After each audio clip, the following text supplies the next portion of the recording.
Mug দয়ার নানা জান ও গো সরওয়ারে মদিনা ও গো দয়ার নানা জান ও গো সরওয়ারে মদিনা তোমার হোসাইন হয়েছে করবালাতে রওয়ানা গো দয়ার নানা জান ও গো সরওয়ারে মদিনা। একবার সুবহানাল্লাহ বলেন। সুবহানাল্লাহ। নবীর মহব্বতে জোরে বলেন সুবহানাল্লাহ। ভাইজান ইমামে হাসান ছিলেন আমার জানের জান। ভাইজান ইমামে হাসান ছিলেন আমার জানের জান। সে তো চলে গিয়েছে একা ভালো লাগে না গো দয়ার নানা জান ও গো সরওয়ারে মদিনা। দীন ইসলামের খাতির বাতিল মিটাবার তরে, দীন ইসলামের খাতির বাতিল মিটাবার তরে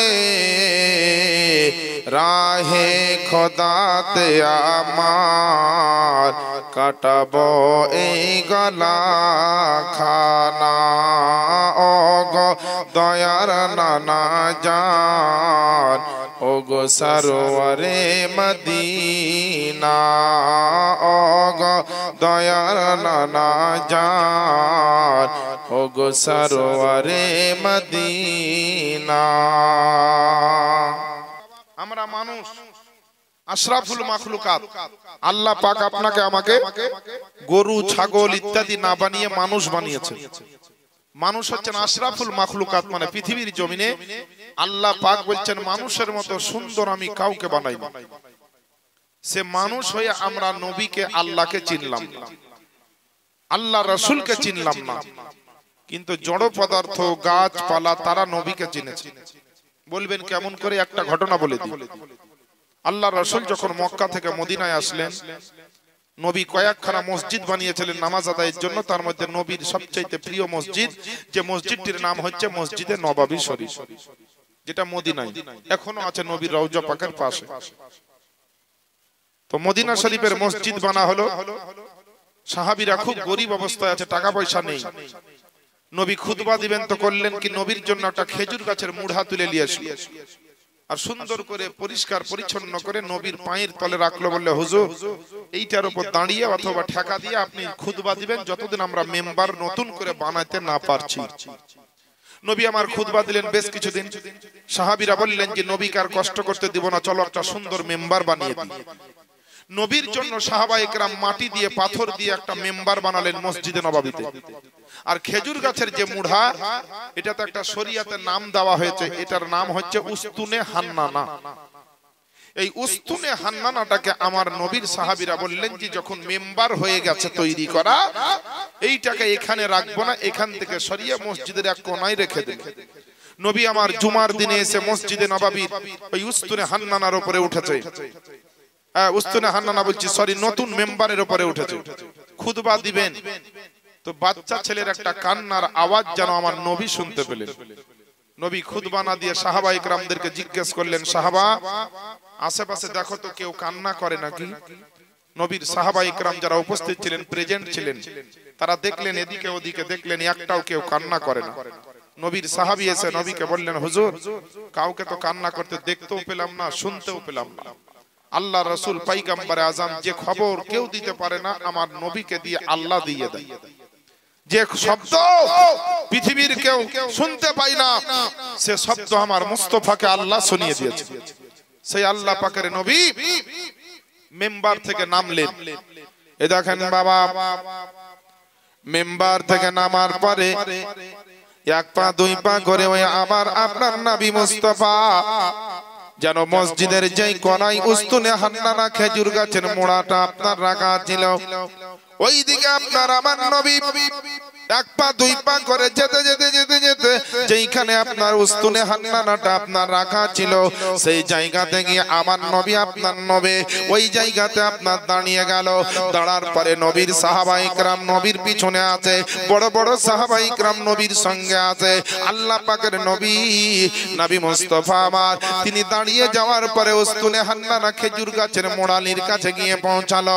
পৌঁছার পরে আপনার আমার নবী আওয়াজখানা শুনতে পেল যে ওই উস্তুনে হান্নানার ভিতর থেকে একটা বাচ্চা ছেলের মতো যেন কান্নার আওয়াজ আসে। আল্লাহ পাকের নবীজি আপনার আল্লাহ পাকের দেওয়া রহমতওয়ালা হাতখানা, আল্লাহ পাকের নবী আপনার মুজিজা সম্পন্ন হাতখানা উস্তুনে হান্নানার উপরে রেখে দিলেন। আর যেমনই রেখে দেওয়া উস্তুনে হান্নানার যে কান্নাটা হচ্ছিল ওই কান্নাটা আপনার থেমে গেল। আল্লাহ পাকের নবী আপনার আমার নবী জিজ্ঞেস করেন বলে উস্তুনে হান্নানা তুমি কিসের জন্য কান্না করো, কিসের জন্য তুমি আওয়াজ করো? উস্তুনে হান্নানা বলছেন বলে নবী গো, বলে আপনার কদম তলে আমার জায়গা ছিল, আপনি আমার উপরে দাঁড়িয়ে দাঁড়িয়ে খুতবা দিতেন, আপনার চরণের স্পর্শ পেয়েছিলাম, আপনার পায়ের ধুলাগুলা আমি পাচ্ছিলাম। আপনার সাহাবায়ে কেরামেরা আজকে নতুন করে মসজিদে মেম্বার বানিয়ে দিয়েছে, আমার মতো খেজুর গাছের মোড়াটাকে আপনার সাহাবীরা মসজিদের এক কর্নারে রেখে দিয়েছে। আপনার মতন নবীর কদমের আপনার স্পর্শ আমি আর পাবো না, আপনার কদমের ধুলোবালিগুলা আর আমার জুটবে না। তাই আপনার পাশে যতদিন ছিলাম গো নবী আপনার কদম তলে আপনার কদমের স্পর্শ পেয়ে পেয়ে আপনার সঙ্গে এত মোহাব্বত হয়ে গেছে, আপনার সঙ্গে এত ভালোবাসা হয়ে গেছে, আপনার সঙ্গে এমন প্রেম হয়ে গেছে যে আপনার বিরহের যন্ত্রণা ভালোবাসার মোহাব্বতে পড়ে আপনার কদম তলে জায়গা পাইনি বলে আমি উস্তুনে হান্নানা আপনার মোহাব্বতে কান্না করছি।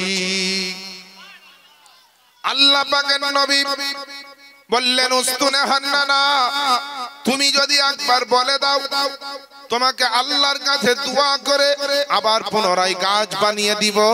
উস্তুনে হান্নানা বললেন বলে নবী গো এই জীবনে আপনার মতন নবীর চরণের ধুলবালি পেয়েছে, আপনার মতন নবীর আপনার চরণের স্পর্শ পেয়েছে পৃথিবীর জমিনে।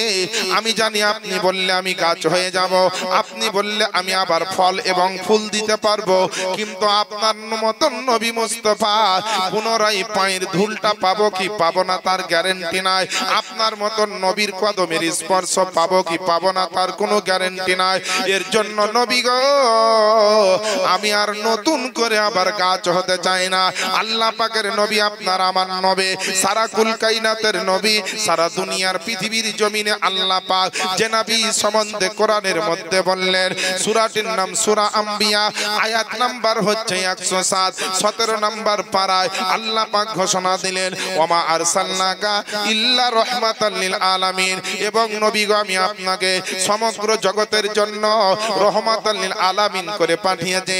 এ মুসলমান আব্বা জানেরা আম্মা জানেরা মনে রাখবেন আপনারা নবী কিন্তু আপনার আমার জন্য শুধু রহমত নয়, শুধু মুসলমানের জন্য আমার নবী রহমত নয়, আমার নবী মুমিন মুসলমানের জন্য রহমত, আমার নবী গাছপালার জন্য রহমত, আমার নবী চন্দ্র সূর্যের জন্য রহমত, আমার নবী পাহাড় পর্বতের জন্য রহমত, আমার নবী আপনার নামাজি বেনামাজি সবার জন্য রহমত, আমার নবী হিন্দু মুসলমানের জন্য রহমত, আমার নবী সাঁওতাল আদিবাসীর জন্য রহমত, আমার নবী আপনার খ্রিস্টান ইহুদিদের জন্য রহমত, আমার নবী কাফের মুশরিকের জন্য দুনিয়াতে রহমত।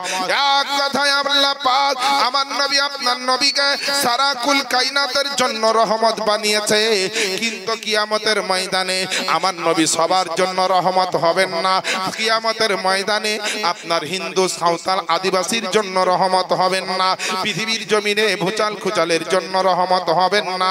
আল্লাহ পাকের নবী কাল কিয়ামতের ময়দানে তাদেরই জন্য রহমত হবেন যারা পৃথিবীর জমিনে আমার নবীর কথা শুনে আপনার চলবে। কার জন্য রহমত হবে? যারা নবীর দলের লোক হবে, নবীর কথা শুনবে, নবীর হাদিস মোতাবেক চলবে। সেই নবী উস্তুনে হান্নানাকে বলল যখন তুমি গাছ হবে না তাহলে কি করলে তুমি খুশি হবে? উস্তুনে হান্নানা একটা জড় পদার্থ, একটা গাছের আপনার শেষ অংশ। সে বলছেন নবী গো, যদি আপনার কদম তলে একটু জায়গা পেয়ে যেতাম, আপনার পায়ের নিচে যদি একটু জায়গা পেয়ে যেতাম, তাহলে আমি উস্তুনে হান্নানা আমার জীবনের বুকে সব চাইতে বড় আশাটা পূর্ণ হয়ে যেত।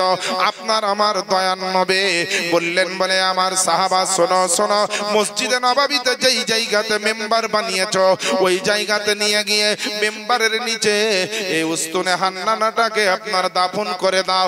আর একটা বর্ণনায় এসেছে আল্লাহ পাকের নবীর কথা মোতাবেক ওই উস্তুনে হান্নানা আপনার নিয়ে গিয়ে মদিনা শরীফের এক নম্বরে স্পেশাল কবরস্থান, যার নাম হচ্ছে জান্নাতুল বাকি, ওই জান্নাতুল বাকি নামক কবরস্থানে তাকে দাফন করা হয়েছিল। বলার উদ্দেশ্য হচ্ছে মুসলমান, নবীর কদম পেয়ে যদি গাছের একটা মুড়ালি ধন্য হতে পারে, নবীর কদম পেয়ে বড় বড় সাহাবা ইকরাম যদি ধন্য হতে পারে, নবীর কদম পেয়ে সারা পৃথিবীর জমিন যদি ধন্য হতে পারে রে মুসলমান, তাহলে আপনি আমি হচ্ছি সেই নবীর উম্মাত। ওই নবীর জন্য নামাজ পেয়েছেন, ওই নবীর জন্য হজ পেয়েছেন, ওই নবীর জন্য যাকাত পেয়েছেন, ওই নবীর জন্য রমজান পেয়েছেন, ওই নবীর জন্য তারাবি পেয়েছেন, ওই নবীর জন্য বাপ মাকে পেয়েছেন, ওই নবীর জন্য আপনার নামাজ রোজা পেয়েছেন, ওই নবীর জন্য আল্লাহর কোরআন পেয়েছেন, ওই নবীর জন্য ঈদ ও বকরা ঈদ পেয়েছেন, ওই নবীর জন্য দুনিয়াতে আপনার পাক পবিত্রতা পেয়েছেন, ওই নবীর জন্য দ্বীন ইসলামকে পেয়েছেন, ওই নবীর জন্য ঈমান ও আকীদা পেয়েছেন, ওই নবী মুস্তাফার জন্য সারা দুনিয়াতে আপনি সব কিছু পেয়েছেন। তাহলে ওই নবীর উপরে কেমন মহব্বত করা দরকার? নবীর মহব্বতে বলেন সুবহানাল্লাহ। আর একটু জোরে বলতে হবে। আরে ধন্য হলো মক্কার জমিন, ধন্য হলো মক্কার জমিন পেয়ে নবীর কদম। আরে ধন্য হলো মক্কার জমিন পেয়ে নবীর কদম, ধন্য হলো মক্কার জমিন পেয়ে নবীর কদম। যে নবীকে দেখার তরে, যে নবীকে দেখার তরে পাগল সারা ভুবন, ধন্য হলো মক্কার জমিন পেয়ে নবীর কদম। কি বাবা আপনারা গজল শুনেন না? যদি না শুনেন তো বলেন, বলবো না। গজল না বলে বক্তব্য রাখতে পারবো, কোনো টেনশন নাই। যদি গজল শুনেন তো নবীর মহব্বতে জোরে বলেন সুবহানাল্লাহ। একটু হাত উঠিয়ে বলেন আল্লাহু আকবার। আর একটু জোরে বলেন আল্লাহু আকবার। আর একটু জোরে বলেন সুবহানাল্লাহ। আর একটু জোরে বলেন আলহামদুলিল্লাহ। সুবহানাল্লাহ সুবহানাল্লাহ বলতে খুব কষ্ট। সুবহানাল্লাহ যদি বলেন তো গুনাহ হবে না গো, নেকি হবে। অনেক মুসলমান আছে মনে করে জীবনে সুবহানাল্লাহ বললে গুনাহ হবে নাকি? হায় হায় হায়, আল্লাহর জন্য যদি আজকে জবানটা না খোলে তো কবরে প্রশ্নের উত্তর দেওয়ার সময় কি করে খুলবে বাপ? এখানে আমি দেখতে পাচ্ছি মা বোনেরা খুব শান্তশিষ্ট, আল্লাহর কাছে দোয়া করুন। আমার বাপজিরা ভাইরা অনেকেই আছেন, আপনাদেরকে খুব ভালো লাগছে। আমি মেন পয়েন্টের বক্তব্যতে এবার যাব। এই নাথ শরীফটাই এককলি পড়ে দিব, তারপরে ইনশাআল্লাহ বক্তব্যতে চলে যাব। হাদিস কোরআনের রেফারেন্স সহকারে বক্তব্য দেব, আপনারা শুনেন, অসুবিধার কিছু নাই। আরেকবার নবীর মহব্বতে বলে দেন সুবহানাল্লাহ। ধন্য হলো মক্কার জমিন। এই দেখেন ইশক মহব্বত কাকে বলে দেখেন। আমার এই বাপজি 100 টাকা দিয়ে কালিয়াচক মালদাতে যখন এই গজলগুলা পড়ি তো হাজার হাজার টাকা জিয়াউল মুস্তাফা নুরিন নাজরানা পড়ে। আপনারা টাকা যদি না দেন অসুবিধা নাই, কিন্তু সুবহানাল্লাহটা দিয়ে, বুঝতে পারলেন? কারণ নাজরানা লেওয়া সাহাবীর সুন্নাত, আর দেওয়া হচ্ছে নবীর সুন্নাত। একটা সুন্নাত পালন করে আলহামদুলিল্লাহ। আরে ধন্য হলো মক্কার জমিন পেয়ে নবীর কদম। আল্লাহ বলেন ফরেশতাদের জানা ধরার বুকে জন্ম নিবেন হাবিব আমার বিবি আমেনার ঘরে। মা আমেনা খুশি হলেন, মা আমেনা খুশি হলেন পেয়ে নবীর কদম। ধন্য হলো মক্কার জমিন পেয়ে নবীর কদম। গৌস খাজা আর আহমদ রাজা সবাই নবীর পিয়ারা। নবীর প্রেমে দেখো না পাগল সারা জামানা। জিয়াউল মুস্তাফা ধন্য হবে, জিয়াউল মুস্তাফা ধন্য হবে চুমলে নবীর কদম। ধন্য হলো মক্কার জমিন পেয়ে নবীর কদম। যে নবীকে দেখার তরে, যে নবীকে দেখার তরে পাগল সারা ভুবন। ধন্য হলো মক্কার জমিন পেয়ে নবীর কদম। ব্রাদার, যে ইসলামের মধ্যে আছেন, দ্বীনের মধ্যে আছেন, এই ইসলামটা প্রচার করতে প্রসার করতে নবীর কত কষ্ট হয়েছে জানেন? আজ আপনি নামাজকে গুরুত্ব দেন না, রমজানের রোজাকে গুরুত্ব দেন না, ইসলামের শরীয়তকে আপনি গুরুত্ব দেন না, কিন্তু আল্লাহর রাসূল পয়গম্বরে আযম আমার নবী মুস্তাফা দুনিয়ার বুকে ইসলামের প্রচার করতে গিয়ে আপনার তো এক ফোঁটা গায়ের ঘাম ঝরান না, আমার নবী রক্ত পর্যন্ত ঝরালছে।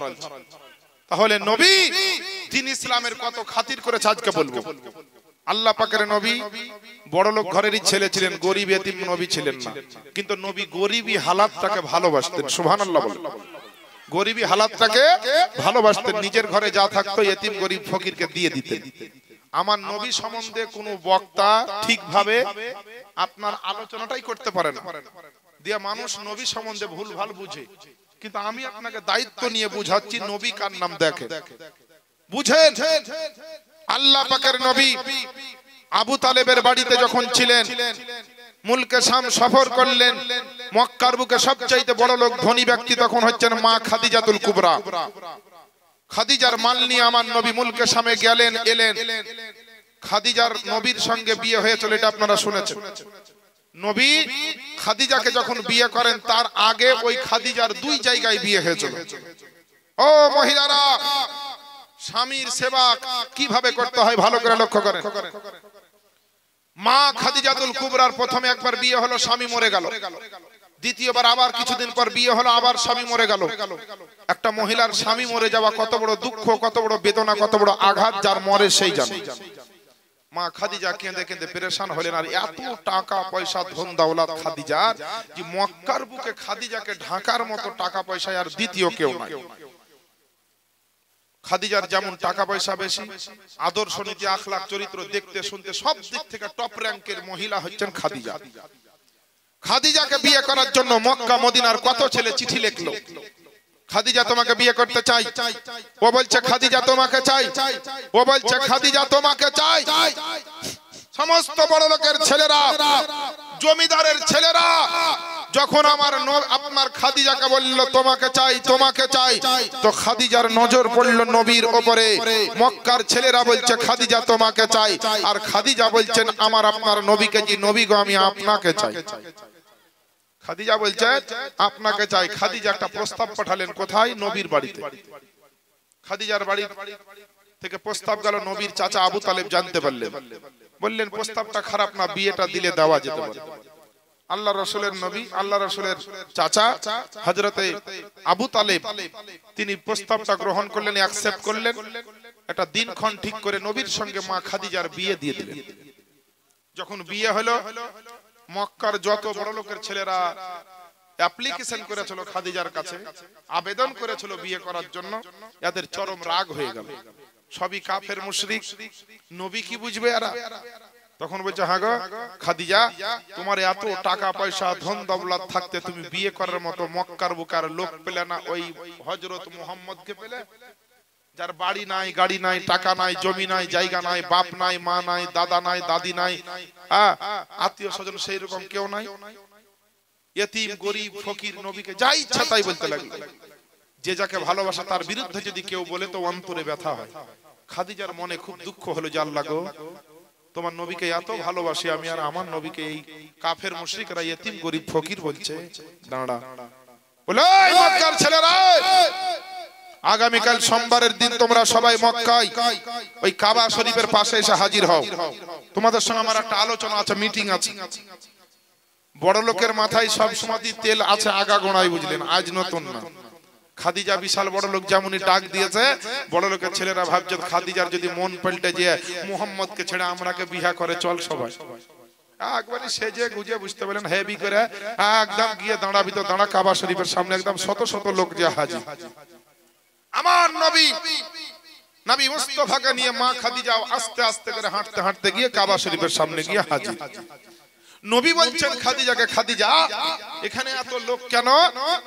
তো খাদিজা বলছেন হুজুর এই সমস্ত লোককে আমি আপনার খাদিজা আমি ডেকেছি।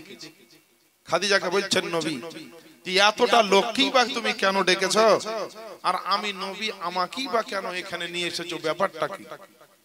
তখন মুসলমান আল্লাহ পাকের নবীর সামনে মা খাদিজাতুল কুবরা রাদিয়াল্লাহু তাআলা আনহা আওয়াজ দিয়ে বলছেন নবী গো, বলে আপনার মতন নবীকে ওই বাড়ি থেকে কষ্ট দিয়ে এখানে ডেকে এনেছি, এর জন্য প্রথমে জড় হাত করে করজোড়ে আবেদন করি আপনি আমাকে বেয়াদবি মাফ করবেন। আল্লাহ পাকের নবীজি বললেন, বলে খাদিজা না না, তোমার উপরে কোনো রাগ দুঃখ কোনো ব্যথা বেদনা আমি পাইনি নবী মুস্তাফা। আল্লাহ পাকের নবীকে বলছেন, বলে নবী গো, যেদিন থেকে আপনাকে বিবাহ করেছে আপনি আমাকে আপনার বিবাহ বন্ধনে আবদ্ধ করেছেন। আল্লাহ পাকের নবী কে বলছেন নবী গো, সেদিন থেকে যেদিন থেকে আপনার কদম তলে জায়গা পেয়েছে, আপনার মতন নবীকে যেদিন থেকে স্বামী রূপে আমি পেয়ে গেছে, সেদিন থেকে মক্কার সমস্ত বড় লোকের ছেলেরা, টাকা পয়সা জমি জায়গা ওয়ালার ছেলেরা, রাজা বাদশার ছেলেরা আমাকে বলতে আছে খাদিজা, বলে তুমি মুহাম্মদকে বিয়ে করেছো, যার ঘর বাড়ি আত্মীয় স্বজন নাই, টাকা পয়সা নাই, একটা এতিম গরিব ফকির বলতে আছে আল্লাহর নবী গো, আমি আপনাকে এতটা মহব্বত করে আপনাকে এতটা ভালোবাসি আপনার আমি খাদিজা, যে আপনার বিরুদ্ধে যদি কেউ একটা কথা বলে আমি খাদিজা কথাটা আমার কানে গিয়ে ধাক্কা মারে না, সরাসরি গিয়ে আমার সিনাতে গিয়ে ধাক্কা লাগে, আর অনেকটা কষ্ট পাই, দুঃখ পায়। এর জন্য নবী গো আপনাকে এখানে আজকে ডেকে এনেছি, আর তার সঙ্গে মক্কার অনেক মানুষকে ডেকেছে। আল্লাহ পাকের নবীর বিবি মা খাদিজাতুল কুবরা আওয়াজ দিয়ে বললেন, মক্কার ছেলেরাকে, এ মক্কার ছেলেরা, এ মক্কা মদিনার বাবু বালকেরা, শুনে নাও শুনে নাও, যেই নবীকে তোমরা এতিম বলো, যেই নবীকে তোমরা ফকির বলো, যেই নবীকে তোমরা গরিব বলো, আমার নবী এতিম ফকির গরিব নয়, আমার নবী হলেন এতিম ফকির আর গরিবের সাহারা। আমার নবী হলেন সারা দুনিয়ার মুমিন মুসলমানের জন্য সাহারা। আল্লাহ পাকের নবীর সামনে মা খাদিজা বললেন, নবীর জমি জায়গা নাই, আমার নবী মুস্তাফার টাকা পয়সা নাই, আমার নবীর ধন দৌলত নাই, এর জন্য নবীকে গরিব বলতে আছো। মক্কার বুকে বলো সবচাইতে বেশি টাকা পয়সার মালিক কে আছে? মক্কার ছেলেরা বললেন খাদিজাকে, বলে আপনি আছেন, সবচাইতে টাকা পয়সার মালিক হচ্ছেন আপনি।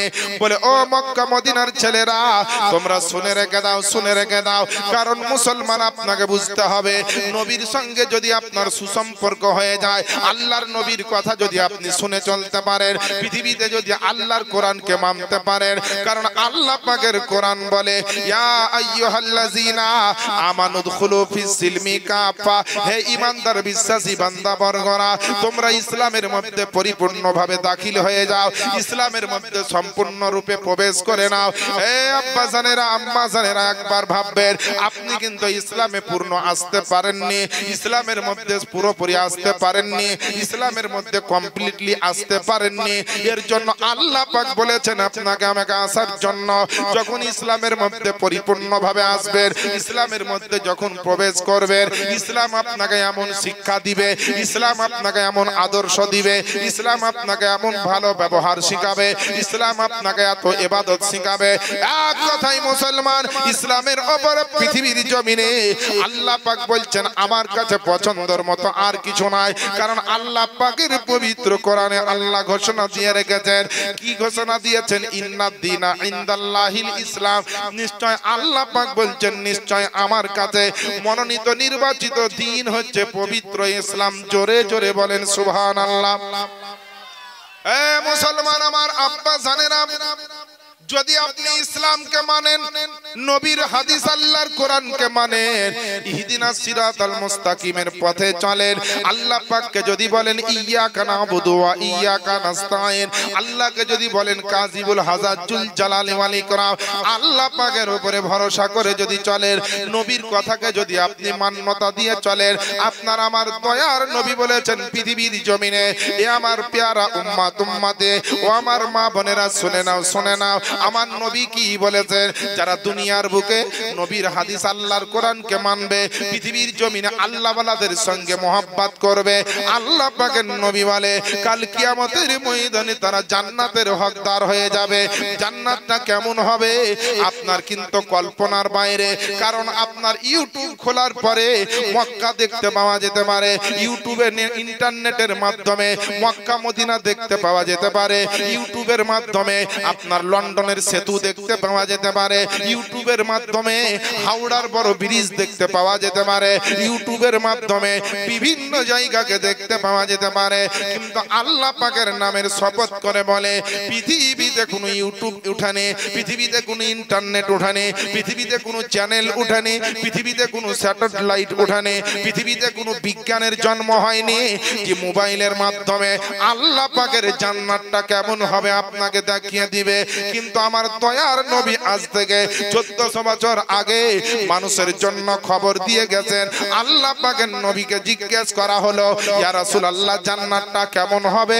আমার আপনার নবী বললেন they heaven in the garden of 70,000। আল্লাহ পাকের নবীজি বলেন ওই জান্নাতটা এমন হবে যে জান্নাতের ভিতরে ৭৪,০০০ শুধু বাগান থাকবে। একটা বাগানের যারা আপনার মালিক, দুনিয়ার বুকে যারা একটা বাগানের মালিক, তার আপনার পা পড়ে না মাটিতে। বুঝছি আমি বাগানের মালিক, কিন্তু এই বাগান বৈশাখ মাসের ঝড়ালে থাকবে কি যাবে জানে না, আম ধরার পরে টিকবে কি টিকবে জানে না, লিচু ধরলে টিকবে কি টিকবে জানে না, এই ঘর বাড়ি আপনার থাকবে কি থাকবে না, কাল বৈশাখীর ঝড়ে কোনো গ্যারান্টি নাই। আর আমার নবী বলেন জান্নাতের ভিতরে আপনার ৭৪,০০০ বাগান থাকবে। আপনার ওই বাগানের মালিক সেই হবে যে ওই বাগানের ভিতরে আল্লাহ পাক যাকে প্রবেশ করার অনুমতি দিবে। এ মুসলমান আমার নবীর মোহাব্বতে চলেন, কারণ পৃথিবীর জমিনে যেমন শরীরকে বাঁচিয়ে রাখতে গেলে রুহের দরকার, পৃথিবীর জমিনে যদি ঈমানকে বাঁচিয়ে রাখতে চান তো আপনার ঈমানের ভিতরে নবীর মোহাব্বতের দরকার। কথা বুঝতে পারলেন? ঈমানকে বাঁচিয়ে রাখতে গেলে নবীর মোহাব্বতের দরকার। বাবা নবীর মোহাব্বত শরীয়ত মোতাবেক কিভাবে করতে হবে? খাদিজার জীবনী শুনেন মা বোনেরা, বাপজিরা ভাইরা, আমার নবীকে, দ্বীন ইসলামকে, আল্লাহ রাসূলকে কিভাবে মেনেছেন খাদিজা। খাদিজার জীবনীটাই শুনেন আজকে। আল্লাহ পাকের নবী বলছেন খাদিজা তুমি কি বলতে চাইছো এতটা লোকের সামনে বলো।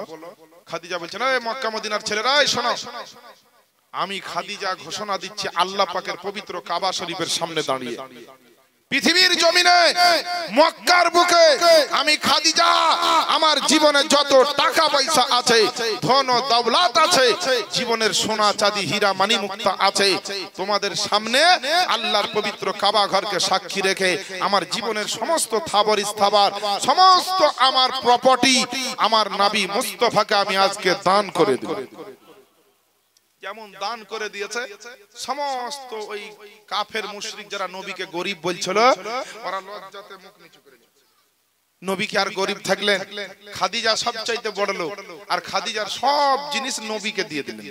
কেউ পারবে? পৃথিবীর কোন স্ত্রী পেরেছে আজ অব্দি তার স্বামীকে সব দিয়ে দিয়েছে? এখনকার স্ত্রী আমার মা বোনেরাই এত চালাক যে নিজের গলা তো দিবে না, পারলে ফুসলে ফুসলে আবার পকেট থেকে বের করে নেবে, নাকি বলছেন? আর তারপরে তো বুঝতে পারলেন লক্ষ্মী ভান্ডারের টাকা আসার পর তো মা বোনদের পাওয়ার আরো বেড়ে গেছে না? বীরভূম জেলায় লক্ষ্মী ভান্ডার হয় না? হয়। তো বেরাদার, এই লক্ষ্মী ভান্ডারের 500 টাকা যেদিন থেকে ঢুকলো, স্বামী গেলা বলছে আর বলিয়েন না হুজুর, এমন অবস্থা বাড়িতে টিকা যায় না। বলছে কেন? না তো আগে তো এক কান ধরে উঠাইতো আর বসাইতো, আর যেদিন থেকে অ্যাকাউন্টে 500 টাকা করে পাচ্ছে সেদিন থেকে এক একটা স্বামীর স্ত্রীরা 2 কানে একসঙ্গে ধরছে আর উঠাইছে আর বসাইছে। ওগো মা, তোমার এই 500 টাকার জন্য স্বামীর কানে হাত লাগাইও না, স্বামীকে গরম দেখাইও না, কারণ তোমাকে ভালো রাখার লেগে, সুখে শান্তিতে রাখার লেগে কে চেন্নাই, কে বোম্বাই, কে কেরালা, কে দিল্লি, কে হায়দ্রাবাদ, কে আপনার কি বলছে ঝাড়খণ্ড, কে বিহার কাজ করতে গিয়ে 8 তলা 10 তলা বিল্ডিং এর উপরে কাজ করছে যে আমার বউকে একটা ভালো শাড়ি কিনে দেবো, আমার ছেলে মেয়েকে একটা ভালো খাবার দিব, ভালো জামা কাপড় দিব, ঈদে বকরা ঈদে বাজার করে দিব।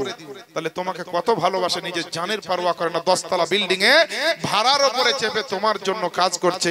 আর ওই স্বামীকে যদি লক্ষ্মী ভান্ডারের এই 500 টাকার লেগে তুমি কাম ধরো আর উঠাও আর বসাও, খবরদার গো মা, তোমাকে বলে দিই, বরং তোমার স্বামীর মহব্বত করো আর স্বামীকে ভালোবাসো, স্বামী যাতে তোমার উপরে খুশি থাকে, কারণ স্বামী খুশি তো গোটা দুনিয়া খুশি।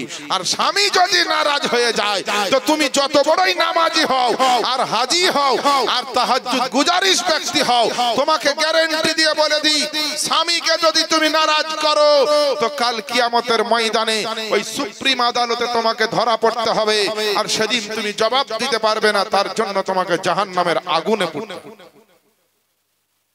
মৌলবি তো খুব কড়া, স্বামীর মশলা তো খুব দিল, স্ত্রীর তো দিলে না। স্ত্রীরটা এবার শোনেন, আল্লাহ রাসূল বলেন তোমরা তোমার বিবিকে খুব ভালোবাসো, মোহাব্বত করো, কোনো দোষ ত্রুটি করলে একেবারে যে সে জায়গায় পিটে দিও না, খুব বেশি হলে তুমি কড়া মেজাজে দুটা কথা বলবে, তারপরে যদি না শুনে তোকে বিছান থেকে আলাদা করবে, বলে তুই আমার কাছে শুবি না, আলাদা শো। তারপরে যদি না শুনে তোমার স্ত্রীকে একটা তালাক দিবা, দেখবে সোজা হয়ে যাবে। আর মুসলমান এই মহিলারাকে যদি কেউ আপনার রাগে যায়, কে লাঠির বাড়ি পিটে দিল, কে গালে হয়তো থাপ্পড় মেরে দিল, খবরদার এগুলা করবেন না। মহিলাকে মারার এইভাবে হুকুম নাই, কারণ পর্দার ভিতরের জিনিস হচ্ছে মহিলা। ডিকশনারিতে এসেছে, লুগাতে এসেছে যে আওরাত কা মানা হে ছুপানে কা চিজ, অর্থাৎ গোপন রাখার জিনিস হচ্ছে মহিলা। তো স্বামী স্ত্রীকে ভালোবাসবে, কারণ কোরআন বলছে হুন্না লিবাসুল লাকুম ওয়া আনতুম লিবাসুল লাহুন্না। দুনিয়ার ছেলে অর্থাৎ দুনিয়ার স্বামী স্ত্রীর পোশাক, আর দুনিয়ার স্ত্রী তোমরা স্বামীর পোশাক। তাই বলে আপনার ভাবিয়েন না যে কোনো স্ত্রী যে কোনো পুরুষের পোশাক। তোমার স্ত্রী তোমার জন্য পোশাক, তোমার স্বামী তোমার জন্য পোশাক, পরের স্ত্রী তোমার পোশাক নয়, আর পরের স্বামীও কোনো মা বোনের পোশাক নয়। আল্লাহ যেন বুঝার তৌফিক দান করে। আল্লাহ পাকের নবী মুস্তাফাকে যেমনই আওয়াজ দিয়ে বললেন মা খাদিজা, ইয়া রাসূলুল্লাহ ইয়া হাবিবাল্লাহ, নবী গো আপনার নামে সবকিছু দিয়ে দিলাম। আপনার নবী বললেন, এ আমার খাদিজা, বলে তোমার জীবনের সবকিছু আমাকে দিয়ে দিলে আমি তো নবী বাড়িতে রাখবো না, আমি হয়তো দ্বীন ইসলামের জন্য সব দান করে দিব, তোমার জীবনের জন্য একটু কোনো জমি জায়গা টাকা পয়সা রাখলে না। খাদিজা বলছেন নবীর সামনে বলে মজা বড় আনন্দ করে, ইয়া রাসূলুল্লাহ ইয়া হাবিবাল্লাহ, নবী গো বলে আপনার মতন নবীর জন্য যা কিছু দিয়ে দিয়েছি, বলে আমার কোনো টাকার দরকার নাই, আমার কোনো পয়সার দরকার নাই, আমার কোনো ধন দৌলতের দরকার নাই, পৃথিবীর জমিনে আপনার মতন নবীকে পেয়েছি, এর জন্য আমার অনেক অনেক কিছু পেয়ে গেছে। আল্লাহ পাকের নবীজি আপনার আমার খাদিজাকে নিয়ে বাড়িতে চলে আসলেন। নবীর সঙ্গে মা খাদিজার সোনার সংসার চলতে লাগলো, খাদিজা এত আনন্দে দিন কাটাতে লাগলো। আমার নবী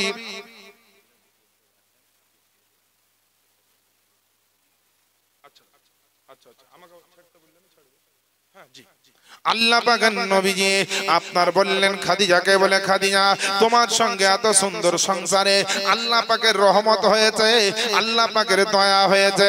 আল্লাহ পাকের নবী আপনার আমার নবী যখন 40-41 বছর বয়স হলো, আল্লাহ বলেন, বলে হাবিব গো দুনিয়ার বুকে ইসলামের ঝান্ডা লাগাও, পৃথিবীর বুকে কালমার দাওয়াত দাও, পৃথিবীতে আপনার তাবলীগ শুরু করে দাও, মানুষের কাছে গিয়ে মানুষকে আল্লাহর নাম শোনাও, একত্ববাদের প্রচার করতে শুরু করো। আল্লাহ পাকের নবীজি প্রথমে মক্কার গলিতে গলিতে আপনার চুপচাপ গোপন গোপন ভাবে নিজের আত্মীয় স্বজনের কাছে গেলেন, কিন্তু আমার নবীর কথা কেউ মানতে চাইল না।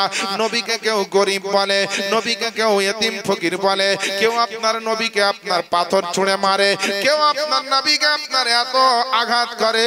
আমার নবী সন্ধ্যাবেলাতে যখন বাড়িতে ফিরে আসলেন, আসার পরে আপনার আমার নবী মুখের চেহারাখানা দেখার পরে জিজ্ঞেস করছেন খাদিজা, বলে নবী গো আপনি প্রত্যেকদিন বাড়িতে আসেন, আপনার চেহারাখানা দেখতে বড় মজা লাগে, কিন্তু আজকে আপনার চেহারাখানা কেন এত আপনার টেনশন লাগে? আল্লাহ পাকের নবীর মনে সেদিন এতটা দুঃখ বেদনা লেগেছিল রে মুসলমান।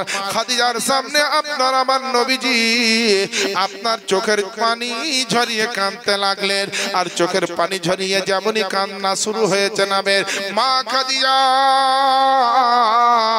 আমার নবীকে এত প্রেম মোহাব্বত করতেন গো আব্বা জানেরা। খাদিজা নবীর কদম দুখানিকে ধরে নিয়েছে, ধরার পরে বলছেন নবী গো দুনিয়ার বুকে আমি সমস্ত জিনিস সহ্য করতে পারে, পৃথিবীর বুকে সমস্ত আঘাত বেদনা নিয়ে নিতে পারে, কিন্তু নবী গো আপনার মতন নবীর চোখে পানিও দেখতে পারবো না, আপনার মতন নবীর কোনো দুঃখ বেদনা দেখতে পারবো না। আল্লাহ পাকের নবীজিকে আপনার জড়িয়ে ধরে মা খাদিজা হুকরে হুকরে কাঁদতে লাগলো, বলে নবী গো আপনার কিসের জন্য দুঃখ হয়েছে? আমি আপনার খাদিজা আছি, একবার বলে দেন না কি হয়েছে?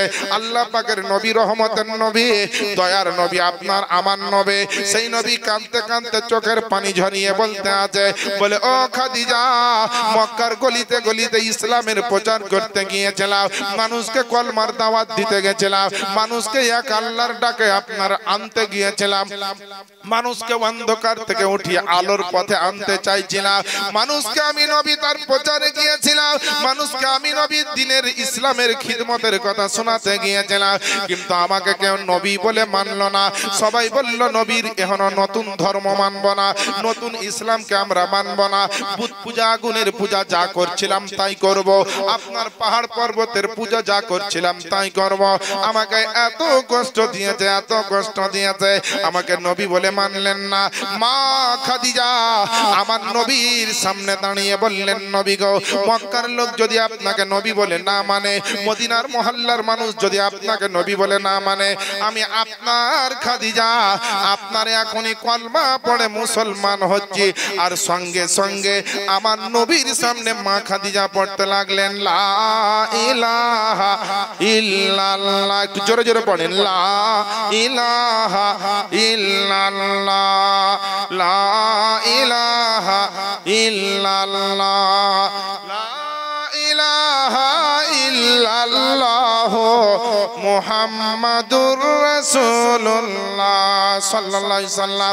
আল্লাহ পাকের নবীর সামনে পৃথিবীর ইতিহাসে আপনার আজও লেখা আছে, পৃথিবীর জমিনে মহিলাদের মধ্যে সর্বপ্রথম নবীর কলমা পড়েছিলেন তার নাম হচ্ছে খাদিজা, পুরুষদের মধ্যে সর্বপ্রথম যিনি কলমা পড়েছিলেন তার নাম হচ্ছে সাইয়েদনা আবু বকর। পৃথিবীর জমিনে যে বাচ্চা অবস্থায় নবীর কলমা প্রথম পড়েছিলেন তিনার নাম হচ্ছে হযরত আলী। পৃথিবীর জমিনে গোলামদের মধ্যে সর্বপ্রথম যে কলমা পড়েছিলেন তার নাম হচ্ছে হযরত যায়েদ বিন হারিসা এবং হযরত বেলাল রাদিয়াল্লাহু তাআলা আনহুম আজমাইন।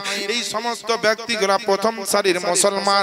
আল্লাহ পাকের নবী দ্বীনের প্রচারে গিয়েছেন, আমার নবী ইসলামের দাওয়াত দিতে গেছে, আমার আপনার নবীকে এত পাথর মেরেছে, আমার নবীকে এত আপনার কাঁকর পাথর দিয়ে কষ্ট দেওয়ার চেষ্টা করেছে।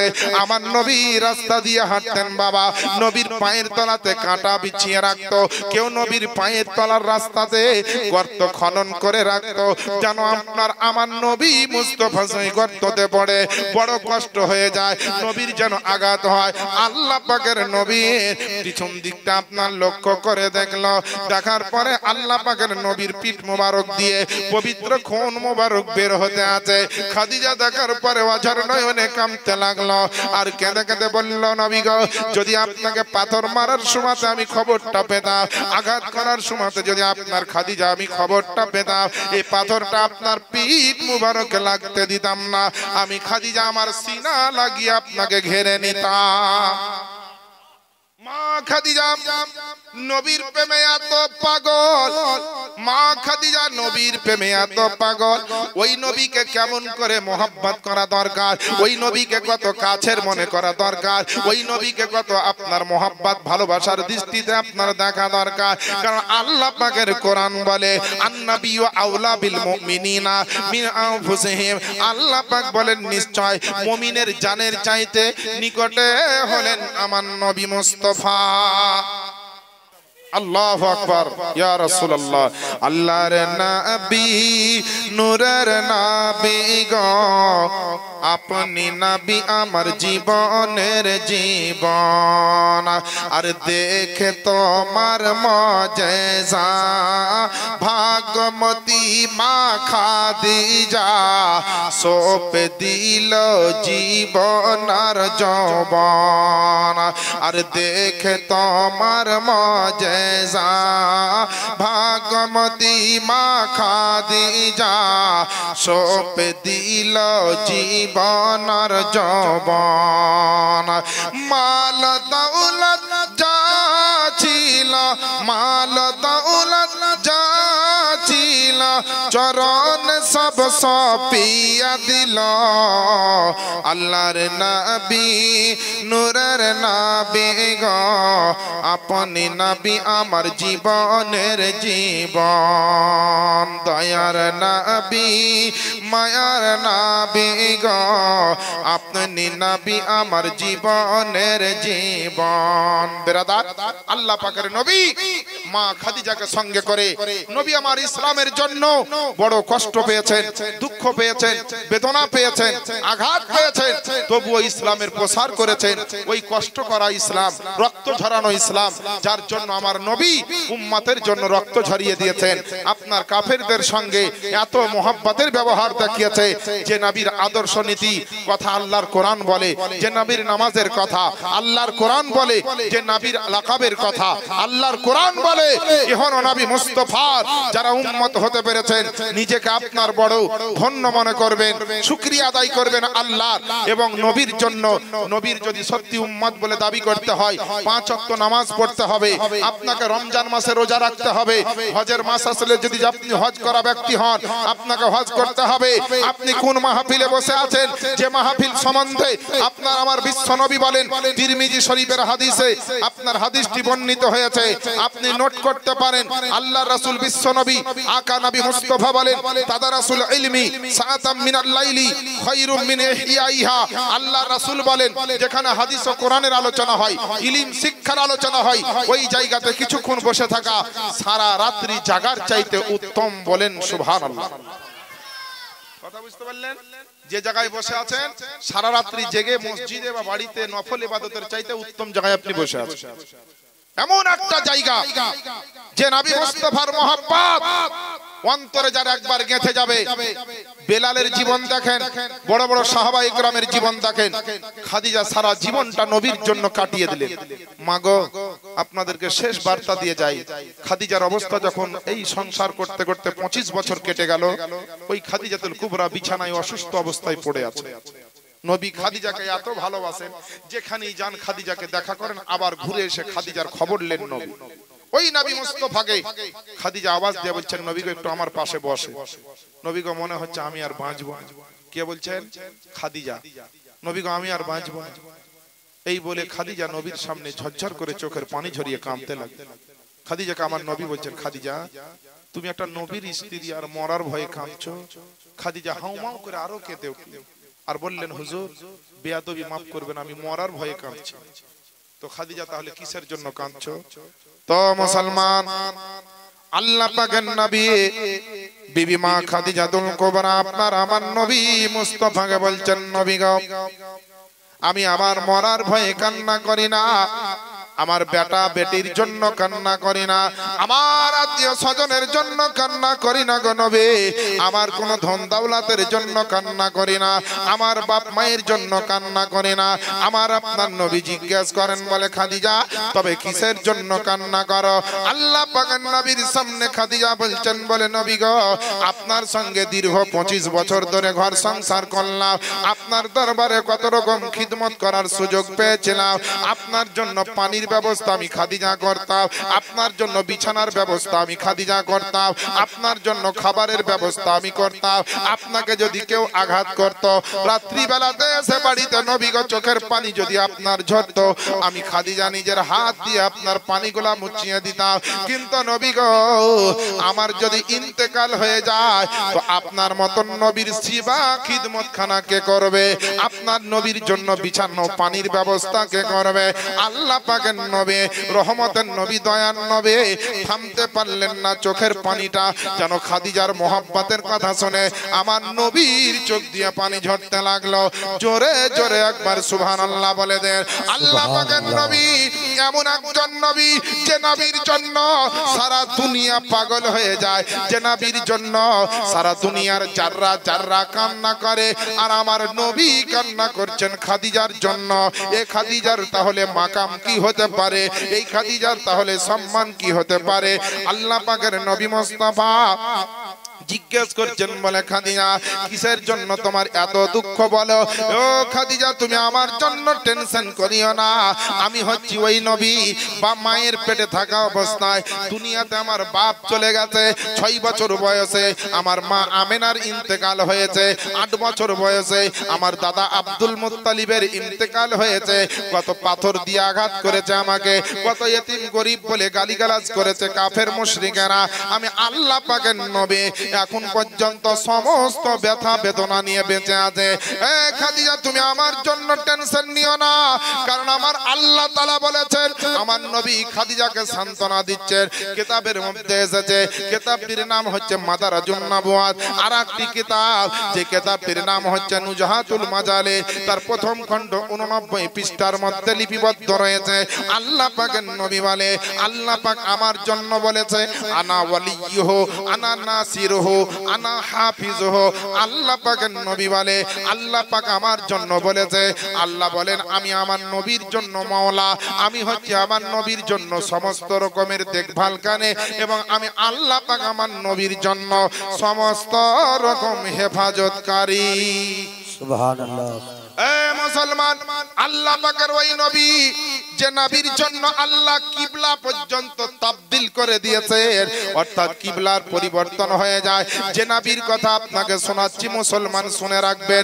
মনে করছেন ইসলামের মধ্যে কোনো বিজ্ঞান নাই, ইসলামের মধ্যে ইতিহাস নাই, ইসলামের মধ্যে ফিজিক্যাল সায়েন্স নাই, ইসলামের মধ্যে ভৌত বিজ্ঞান নাই, ইসলামের ভিতরে আপনার কোনো যুক্তি নাই, কিন্তু আল্লাহ পাকের নবী মুস্তাফার পেয়ারা উম্মত উম্মতে ইসলাম এমন একটা জিনিস, পৃথিবীর বুকে যত দেশ আছে প্রত্যেকটা দেশের একটা করে সংবিধান আছে, কিন্তু আল্লাহ পাক যে ইসলামের জন্য সংবিধান দিয়েছে, সারা পৃথিবীর সংবিধানকে যদি একদিকে রেখে দেওয়া হয় আর ইসলামের সংবিধানকে একদিকে রাখা হয়, আল্লাহর নামের শপথ নিয়ে আমি দায়িত্ব নিয়ে বলতে আছে, পৃথিবীর সংবিধানের পাল্লার চাইতে আমার ইসলামের সংবিধানের পাল্লা ভারী হয়ে যাবে। সুবহানাল্লাহ। হে মুসলমান, বলবেন কেন? ইসলামের একটা সংবিধান গোটা দুনিয়ার সমস্ত সংবিধানের চাইতে ভারী হয়ে যাবে। কারণ হচ্ছে এটা ভারতের সংবিধান, একটা মানুষে আপনার লিপিবদ্ধ করেছে, যার নাম হচ্ছে ডক্টর আম্বেদকর রাও। পৃথিবীর জমিনে অন্য অন্য দেশের সংবিধান কোনো একটা মানুষে আপনার লিপিবদ্ধ করেছে, ভারতের কোনো সংবিধানে কোনো রকমের ত্রুটি থাকতে পারে, পাকিস্তানের সংবিধানে কোনো রকমের ভুল থাকতে পারে, পৃথিবীর যে কোনো দেশের সংবিধানে যে কোনো ভুল থাকতে পারে, কিন্তু আল্লাহ পাকের পেয়ারা বান্দা এবং বান্দিরা শুনে রাখবেন, আমার পবিত্র ইসলামের সংবিধান, পবিত্র কোরআন শরীফ, তার প্রথম পেজে লেখা আছে যালিকাল কিতাবু লা রাইবা ফিহি, ও কিতাবের মধ্যে কোন রকমের সন্দেহের কোনো অবকাশ নেই। সুবহানাল্লাহ বলেন। এ মুসলমান, ওই পবিত্র কোরআন থেকে আপনাকে বলি, আপনি যদি মুসলমান হন তাহলে আপনার কর্তব্য কি হবে? আপনি যদি মুসলমান হন আপনার জন্য কি করা দরকার হবে? কোরআনকে জিজ্ঞেস করবেন, আপনাকে বলে দিবে। এই কোরআন আপনাকে এমন বার্তা দিয়েছে, যে মেসেজটা, যে বার্তাটা যদি আপনি গ্রহণ করতে পারেন, পৃথিবীর জমিন থেকে যেদিনই হোক না আপনার ইন্তেকাল হবে, সেদিনকে আল্লাহ পাক আপনার জন্য কবরটাকে সাধারণ ঘর রাখবেন না, আল্লাহ দয়া করে তার সঙ্গে জান্নাতের কানেকশন করে দিবেন। আপনি জান্নাতের বাতাস পাবেন, জান্নাতের বিছানা পাবেন, জান্নাতের খাবার পাবেন, জান্নাতের হাওয়া পাবেন, জান্নাতের খুশবু পাবেন। এ মুসলমান, আপনি মনে করছেন দুনিয়ার বুকে মৌলবি আলেম যারা বক্তব্য রাখে এরা শুধু জীবনী আর জালসা আর হাদিস আর কোরআন ছাড়া কিছু বলে না?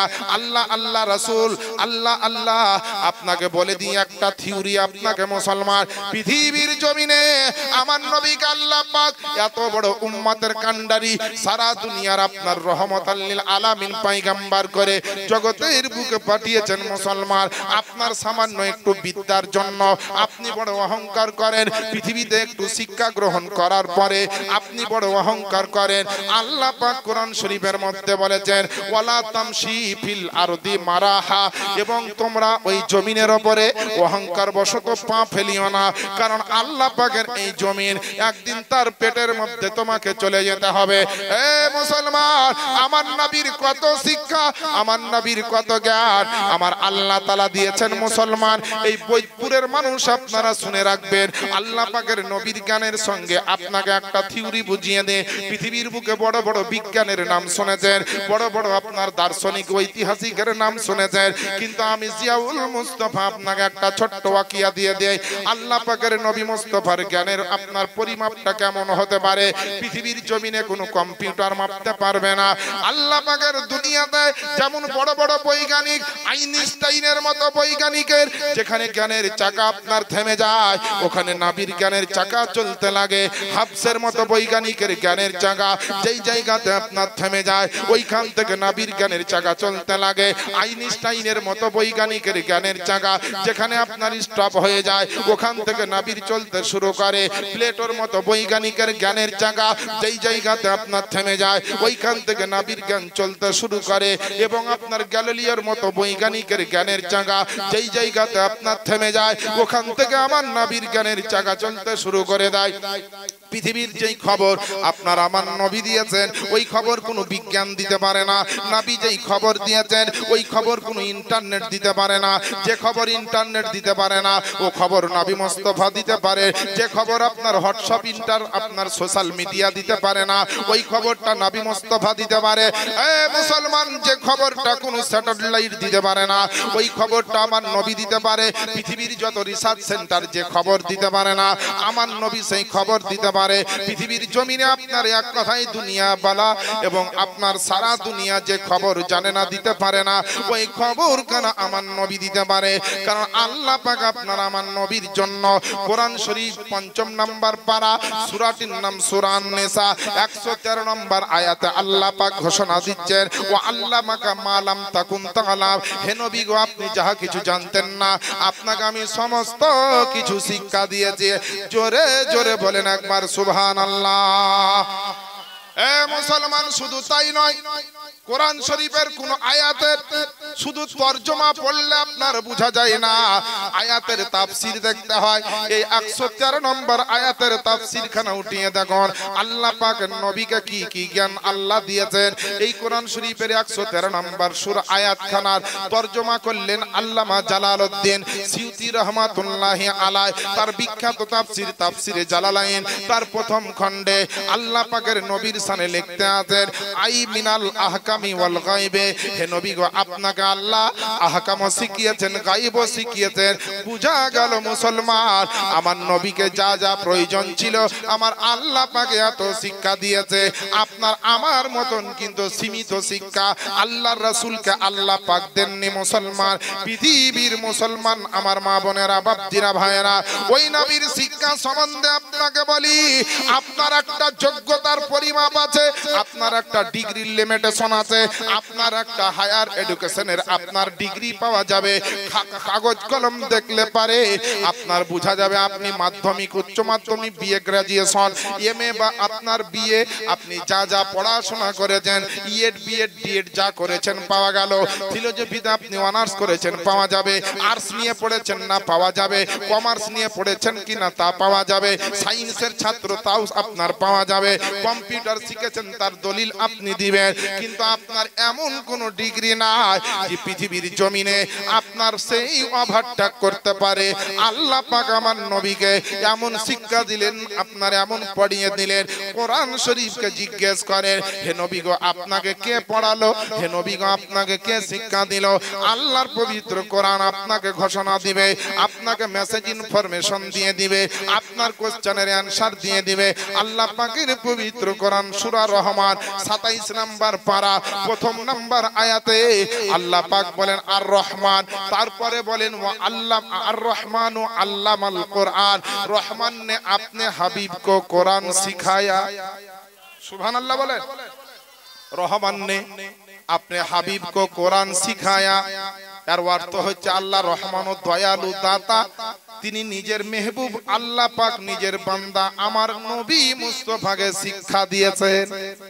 এ মুসলমান, এবার আপনি বলুন, যে নবীকে আল্লাহ শিক্ষা দেয়, যে নবীকে আল্লাহ পড়িয়ে দেয়, যে নবীকে আল্লাহ খাইয়ে দেয়, যে নবীকে আল্লাহ ক্ষমতা দেয়, যে নবীকে আল্লাহ আপনার সমস্ত রকমের সরবরাহ করে, মুজিজা থেকে আরম্ভ করে নবীর সমস্ত অলৌকিক ক্ষমতা আল্লাহ পাক যে নবীকে দিয়েছে, এই নবী আপনার কোন নবী?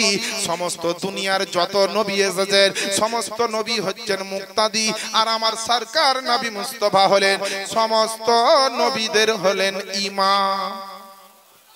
আমার নবী হলেন সমস্ত নবীর ইমাম, সমস্ত নবীর সরদার। আপনারা তো অনেক ওয়াজ নসিহত শুনেছেন আর অনেক বক্তার ওয়াজ শুনেছেন। একটা আপনাদেরকে জিজ্ঞেস করি, বলেন তো পৃথিবীর জমিনে মুসলমান নামাজ পড়ে কোন দিকে মুখ করে? কাবা শরীফের দিকে মুখ করে। কারণ নামাজের মধ্যে একটা শর্তের মধ্যে পড়ে ইস্তেকবালে কিবলা, মানে কাবার দিকে মুখ হওয়া চাই। ইচ্ছাকৃত যদি অন্যদিকে ঘুরে কেউ তো নামাজ হবে না। এটা শরীয়তের মশলা। কোন কিতাবে আছে? কিতাবটির নাম বাহারে শরিয়া, 20 খণ্ডে বিভক্ত। এই কিতাবটার লেখক হচ্ছেন সাদরুস শরিয়া বাদরুত তরিকা আল্লামা আমজাদ আলী আজমি রহমাতুল্লাহ আলাইহি। তার আপনার তৃতীয় খণ্ডে তিনি দিয়েছেন যে ইস্তেকবালে কিবলা নামাজের একটা শরাইতের মধ্যে একটা শর্ত। বুঝতে পারলেন? তাহলে আপনি মুমিন মুসলমান যারাই নামাজ পড়ে কাবার দিকে মুখ করে, আচ্ছা আল্লাহর ফেরেশতাগণ নামাজ পড়েন না পড়েন না? কথা বলে হ্যাঁ হুঁ দেন ভাই, একটা লাগে রাখবে না হলে ফলস যাবে। আল্লাহর ফেরেশতারা নামাজ পড়ে না পড়েন? কিতাবে লিখছে, কিতাবটির নাম হচ্ছে মিরাতুল মানাজিহ, বিখ্যাত একটা কিতাব, আল্লামা আহমদ ইয়ার খান নাইমি রহমাতুল্লাহ আলাইহি লেখা। ওই কিতাবে লিখছেন যে ফেরেশতারা প্রত্যেক দিন ৭৭,০০০ ফেরেশতা একসঙ্গে জামাত সহকারে নামাজ পড়ে। আপনি তো নামাজ পড়েন কাবার দিকে মুখ করে, ফেরেশতারা কোন দিকে মুখ করে নামাজ পড়ে? আপনার কাবা তো মক্কাতে, ফেরেশতার কাবা কোথায়? কিতাবের মধ্যে লিখছে যে দুনিয়া বালার কাবা হচ্ছে মক্কায়, আর আসমান বালায় অর্থাৎ যারা আল্লাহর ফেরেশতা আসমানে আছে তাদের কাবা আল্লাহ আসমানই বানিয়ে দিয়েছে। ফেরেশতাদের কাবা শরীফের নাম কি শুনবেন? যারা যারা শুনবেন জোরে মহব্বতে একবার সুবহানাল্লাহ বলেন। আরে আপনি মনে করেন একে তো ওয়াজ নসিহত শুনছিলেন, তারপরে আল্লাহ ওয়ালার চেহারা দর্শন করছেন, নুরানি চেহারা, আলোকিত চেহারা, রোশনীময় চেহারা, জ্যোতির্ময় চেহারা হুজুরের দেখছেন। বাবা আমরা আহলে সুন্নাত ওয়াল জামাতের লোক, এই যে পীর সাহেব হুজুর এসেছেন, আমি স্টেজে বসে যেতে পারতাম, আমি মুর্শিদাবাদ থেকে আগত একটা বক্তা, আমার শরীর যদি খুব খারাপ হতো বসে যেতাম, যতটুকু আমি পারছি দাঁড়িয়ে, যার জন্য এটা আমার জন্য একটা আদাবান তাজিমান যে হুজুরের জন্য আমাকে দাঁড়িয়ে বলাটাই বেহতার। বুঝতে পারলেন? এই দাঁড়িয়ে যাওয়াটাকে খারাপ মনে করিয়েন না। স্কুলের মাস্টার যখন ক্লাসরুমে যাই সমস্ত ছাত্র দাঁড়িয়ে যায়, কি দাঁড়ায় না? কোন বড় বড় মন্ত্রী আপনার কি বলছে এমএলএ এমপি নেতা যখন আসে সব শ্রোতা দাঁড়িয়ে যায় না? তো মুসলমান তখন কোন ফতোয়া খোঁজে না, আর বলে না বুখারীতে আছে না নাই, তখন বলে না কোরআনে আছে না নাই। কিন্তু যখন সুন্নি মুসলমান একটু দাঁড়ায় নবীর জন্য, ওলির জন্য, কোন হুজুরের জন্য, তো বলছে এইটা তো বেদাত হয়ে গেল। আর আমি আপনাকে চ্যালেঞ্জ করে বলি যে বেদাত বেদাত করে যারা আমরা চাচাই না, আসলে বেদাতের অর্থটাই বুঝি। বেদাত কাকে বলে এটা আমরা বুঝতে পারি না। আল্লাহ যেন বুঝার তৌফিক দান করেন। বেদাতের দিকে যাব না, লম্বা চড়া চ্যাপ্টা আছে। তো বলতেছিলাম কি যে আমার নবীর মোহাব্বতে আপনারা শুনছেন আল্লাহ পাক আসমানের উপর একটা কাবা বানিয়ে দিয়েছেন। ওই কাবাটার নাম হচ্ছে বাইতুল মামুর। কি বললাম? বাইতুল মামুর। ওই বাইতুল মামুর ওইটা হচ্ছে ফেরেশতাদের জন্য কাবা। আর ওইখানে হযরতে মিকাইল আলাইহিস সালাম তিনি ইমামতি করেন। তিনি আল্লাহর পক্ষ থেকে ফেরেশতাদেরকে নামাজ পড়ান। এই যে গত মাস চলে গেল না, এই যে আপনার রজবুল মুরাজ্জাব মাস, ওই মাসের 27 তারিখে আপনার আমার দয়ার নবী বিশ্ব নবী মেরাজ করতে গেলেন। যখন বোরাকে চেপে আসমানে গেলেন, আল্লাহ বললেন হাবিব দুনিয়াতে তো মসজিদে আকসাতে আপনাকে সমস্ত আম্বিয়া ইকরামের ইমাম বানিয়ে নামাজ পড়িয়ে দিয়েছি। আমি আল্লাহ পাক আজকে গোটা জগৎবাসীকে দেখিয়ে দিতে চাই যে আমার নবী খালি দুনিয়াতে নবীগণের ইমাম নয়, আসমানের উপরে আমার ফেরেশতাদেরও ইমাম। আসমানে আমার ফেরেশতাদেরও ইমাম। এর জন্য আল্লাহ পাক বললেন, বলে যাও আমার মুস্তাফাকে নিয়ে যাও, বাইতুল মামুরে দাঁড়িয়ে দাও। আমার নবী ইমাম হয়ে দাঁড়িয়ে গেলেন। আর নবীর পিছনে ৭৭,০০০ ফেরেশতা, একদিকে জিবরিল আলাইহিস সালাম, অপরদিকে মিকাইল আলাইহিস সালাম, আরেকদিকে ইসরাফিল আলাইহিস সালাম, আরেকদিকে আপনার ইসরাইল আলাইহিস সালাম। এইভাবে আপনার হাজার হাজার ফেরেশতা আমার নবী মুস্তাফার কদম আপনার পিছনে আপনার নামাজ আদায় করলেন। আল্লাহ পাক জানিয়ে দিল, এ দুনিয়ার মানুষ শুনে নাও, নবীকে দুনিয়াতে সমস্ত নবীর ইমাম বানালাম, আর আসমানের উপরে ফেরেশতাদের ইমাম বানালাম। আমার নবীর শানকে যেন কেউ কমিয়ে না দেয়, ছোট না করে দেয়, কারণ আমি আল্লাহ তাআলা। আল্লাহ পাক 1400 বছর আগে দুনিয়াবাসীর জন্য মেসেজ দিয়ে দিয়েছেন, ওয়ারাফানা লাকা যিকরাক, হে মেহবুব আমি আপনারই জন্য আপনার শান ও শওকতকে আমি আল্লাহ উঁচু করে দিয়েছি। আচ্ছা বলেন তো, পৃথিবীর বুকে আমি বললাম আশরাফুল মাখলুকাত, অর্থাৎ পৃথিবীতে যত আল্লাহ মাখলুককে তৈরি করেছেন, সৃষ্টি করেছেন, সবচাইতে উত্তম কে? মানুষ। মানুষ। মাইক ঠিক আছে আব্বাজান, কথা শুনেন। সবচাইতে উত্তম মানুষ। তাহলে এবার আপনি বলবেন ফেরেশতার চাইতে উত্তম।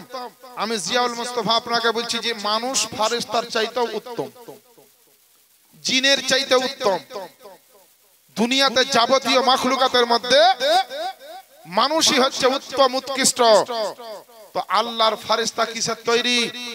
নূরের তৈরি। জিন কিসের তৈরি? আগুনের তৈরি। মানুষ কিসের তৈরি? মাটির তৈরি। তো জিনের চাইতে আপনার ফেরেশতা নূরের চাইতে এই মাটির তৈরি আদম জাত সব চাইতে উত্তম হলো কি করে? জানা দরকার না? বুঝা দরকার আছে না নাই? ওয়াজ তো শুনলেন, জীবনীও একটু শুনলেন, দুটো নলেজ ওয়ালা কথা শুনে আল্লাহ পাকের নবীর মাহফিলে বসে আছে। তো জিন, ইনসান এবং ফেরেশতা এর মধ্যে উত্তম মানুষ কেন হলো? আল্লাহর যত ফেরেশতা আছেন সমস্ত ফেরেশতাকে 4 ভাগে বিভক্ত করা আছে।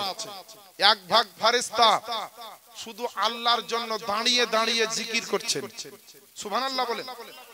এক ভাগ ফেরেশতা শুধু রুকুতে গিয়ে আল্লাহর নামে তাসবিহ পড়ছেন।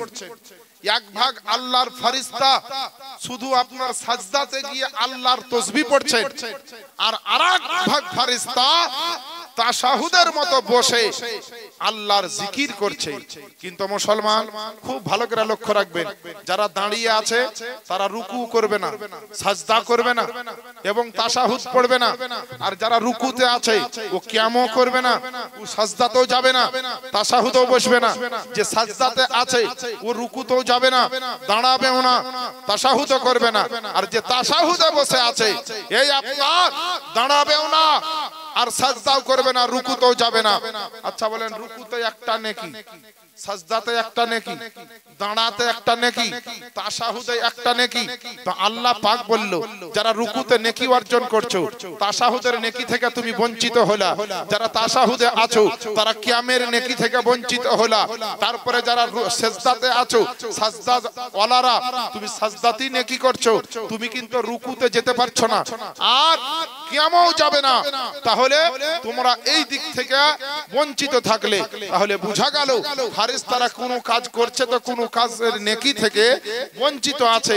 কিন্তু একটা মুমিন মুসলমান আপনার গ্রামের হোক কিংবা আমার গ্রামের হোক, যদি ওযু করে মসজিদে চলে যায় তো রুকুও করবে, কিয়ামও করবে, সাজদাও করবে, কোরআনও পড়বে, তেলাওয়াতও করবে, জিকিরও করবে, আপনার তাশাহুদও পড়বে, দরুদও পড়বে। তো আল্লাহর নূরের ফারেশতারা একটা করতে গিয়ে আরেকটা নেকি থেকে বঞ্চিত। আর মুস্তাফার সাদকাতে আল্লাহ বললেন বান্দা তোকে যেমন উত্তম বানিয়েছি তো সবার চাইতে ইবাদতে নেকির কামানোর, নেকিও আপনার অর্জন করার জায়গা উত্তম করে দিলাম। একটা মুসলমান সমস্ত রকমের আমলগুলা করার সে সুযোগ পেয়ে। তাহলে ফারেশতা থেকে উত্তম হলো না? যে মুসলমান হলো ফারেশতার চাইতে উত্তম হলো। আল্লাহ পাকের নবী মেরাজ রজনীতে ফারেশতাদেরকে যে 2 রাকাত নামাজ পড়ালেন, আল্লাহ বললেন হাবিব নামাজ পড়াও। 2 রাকাত নামাজ পড়ে তাশাহুদে আছে। আমার নবীর মনে আসলো আল্লাহ ফারেশতাদেরকে 2 রাকাত নামাজ পড়িয়েছি, তো আমি আল্লাহ তোমার জন্য খুশি হয়ে আরেক রাকাত পড়েনি। আবার আল্লাহু আকবার বলে নবী দাঁড়িয়ে গেলেন, কিরাত করলেন, সূরা ফাতিহা পড়লেন, একটা সূরা পড়লেন। তারপরে আল্লাহর নবী স্মরণ চলে এলো উম্মাত উম্মতিকে সুবহানাল্লাহ বলেন, স্মরণ চলে আসলো। আমার আপনার নবী দাঁড়িয়ে গিয়ে আপনার কিরাত শেষে 3য় রাকাতে রুকুতে না গিয়ে আমার নবী হাতটা ছেড়ে দিয়ে আবার আল্লাহু আকবার বললেন, আবার বেঁধে নিলেন, উম্মতের জন্য দোয়া করলেন ওই জায়গায়। আর দোয়া করার পরে রুকু সাজদা করে নামাজ কমপ্লিট করলেন। টোটাল নামাজ আমার নবী 3 রাকাত পড়লেন, তার মধ্যে আবার ডবল তাকবীর দিয়ে দোয়াও করলেন। তাফসিরে নাইমিতে লিখছে আহমদিয়ার খান নাইমি রহমাতুল্লাহ আলাই যে ওই নামাজটাই নবীর উম্মতের জন্য এশার নামাজের বেতের হয়ে গেল। বুঝতে পারলেন? বেতের নামাজ আমার নবী বাইতুল মামুরে পড়িয়েছিলেন, আর ওই নামাজটা উম্মতে মুহাম্মাদির জন্য বেতেরে পরিণত হয়ে গেল। বুঝা গেল মুসলমান নবী মুস্তাফার জন্য নামাজ পেয়েছেন, বেতের পেয়েছেন, কোরআন পেয়েছেন, জগতের বুকে যাবতীয় যা পেয়েছেন এবং আগামী দিনে পাবেন।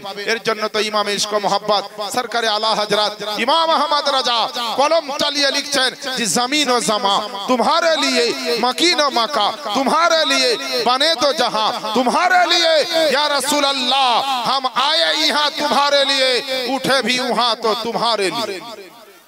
जो নবীর मोहब्बत বলা যাবে না?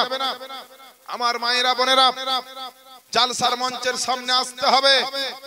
আসার পরে ওয়াজ নসিহতের সঙ্গে, আজকাল তো নসিহত আর নাই, সব মুসিবত হয়ে গেছে।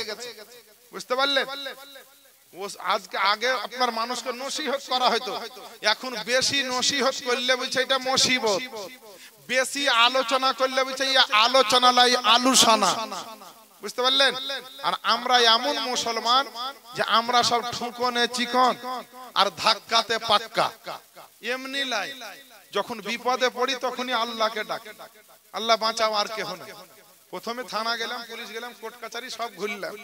যখন দেখলাম কাজ কিছু হলো না, পুঁজি ডাউন, তখন গিয়ে আপনার মসজিদে পড়ল। আল্লাহ সব ঘুরে এলাম, আর কোথাও কিছু নাই, তোমার ঘরে এসেছি, তুমি বিচার করো।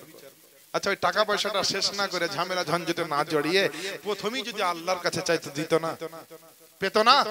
পৃথিবীর সমস্ত পঞ্চায়েতের মাল শেষ হয়ে যেতে পারে, সরকারের মাল শেষ হয়ে যেতে পারে, কিন্তু আল্লাহর দরবারের কোন মাল শেষ হয়েছে আজ অব্দি বলতে পারবে? এ মুসলমান, আপনি মনে করছেন আল্লাহ আপনাকে কি দিয়েছে? একটা উদাহরণ দিয়ে দিই আপনাকে।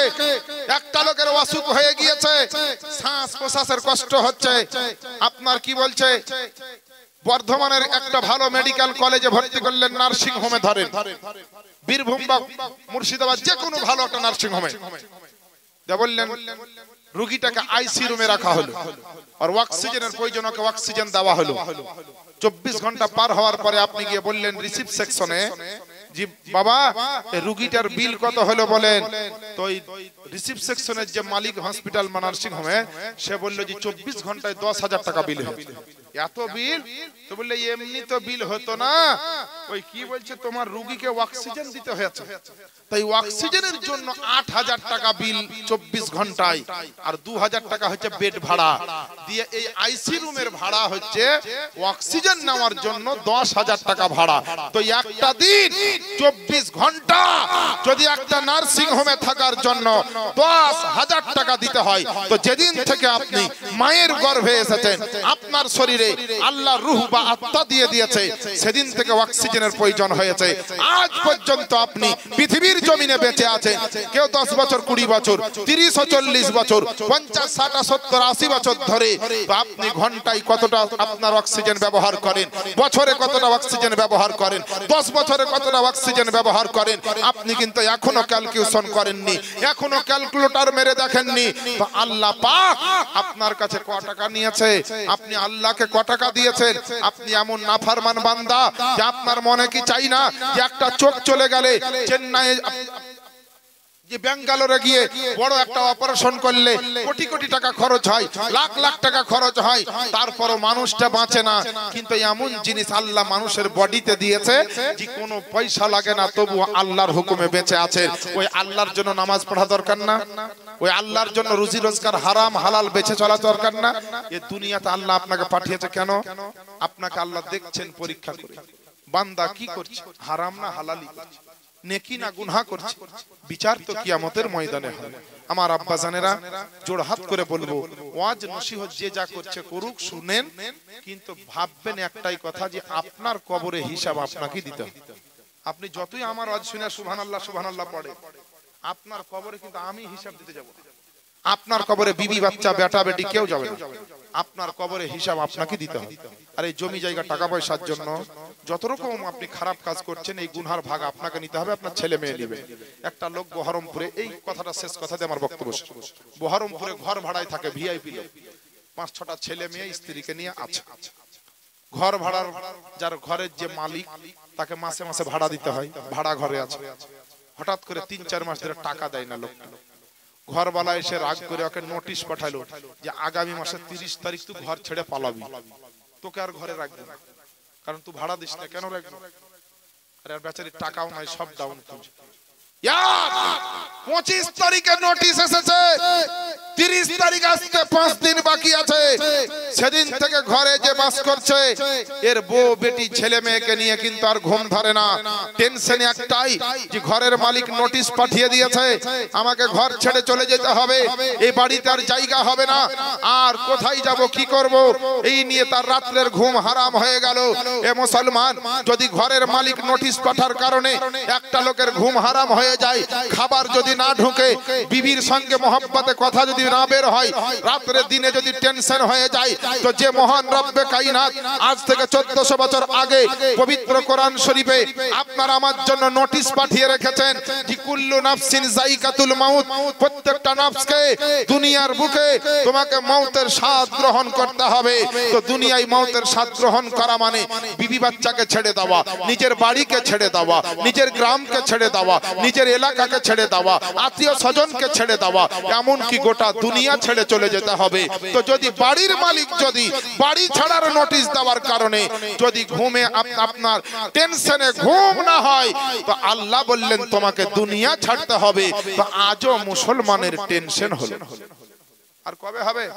কোরআন পেয়েছেন, নামাজ পেয়েছেন, ইবাদত পেয়েছেন, এরপরে যদি জীবনকে কামিয়াবি করতে না পারে, আল্লাহর দরবারে গিয়ে বলার কিছু থাকবে না।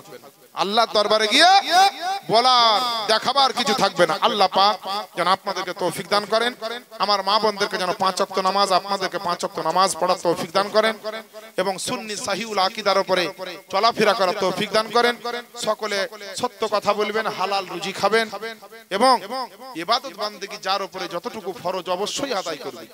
ওলি আউলিয়াকে ভালোবাসবে, পীর ও মুর্শিদকে সম্মান করবে, সাহাবা ইকরামদেরকে মহব্বত করবে, নবীর তাজিম করবেন, আল্লাহর উপরে শক্ত মজবুত করে ঈমানটা রাখবেন, যেন দুনিয়া থেকে আল্লাহ পাক আমাদের সবারই গুনাহ খাতাকে maaf করে দেন এবং সকলে যেন আমরা মুমিন মুসলমান হয়ে মরতে পারি আল্লাহর কোরআন অনুযায়ী, আল্লাহর ইনফরমেশন অনুযায়ী, যেন কামিয়াবি জীবন আমরা জগৎ থেকে নিয়ে যেতে পারি।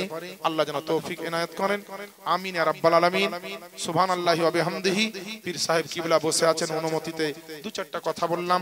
কেউ যদি কোনো রকম ব্যথা বেদনা পেয়ে থাকেন তো ইনশাআল্লাহুল আজিজ আমি আর কোনোদিন যদি আসি তাহলে আপনাদের সেই ব্যথা বেদনা যেন মুছে যায় সেই রকমের কিছু কথা বলে আপনাদের নসিহত করব। আজকে অন্তত ছোট ভাই বন্ধু মনে করে আমাকে ক্ষমা করবেন। ভাইয়ের মাইক খুব ভালো, একটু ইকো দিয়ে একটু সাউন্ডটা বাড়িয়ে দেন। একটা খালি নবীর শানে এক লাইন জি আলহামদুলিল্লাহ, জোরে নবীর মহব্বতে বলেন সুবহানাল্লাহ। একটা উর্দু গজল শুনেনি, একটা ছেদ বেশি না, হুজুরের অনুমতি পেয়েছি তাই। কে জব দৌর সে হে, কে জব দৌর সে হে इतना हसी गुम्बद खजरा, हसी गुम्बद खजरा, हसी गुम्बद खजरा, हसी गुम्बद खजरा, के जब दौर से है इतना हसी गुम्बद खजरा, हसी गुम्बद खजरा, हसी गुम्बद खजरा, के जब दौर से है इतना हसी गुम्बद खजरा,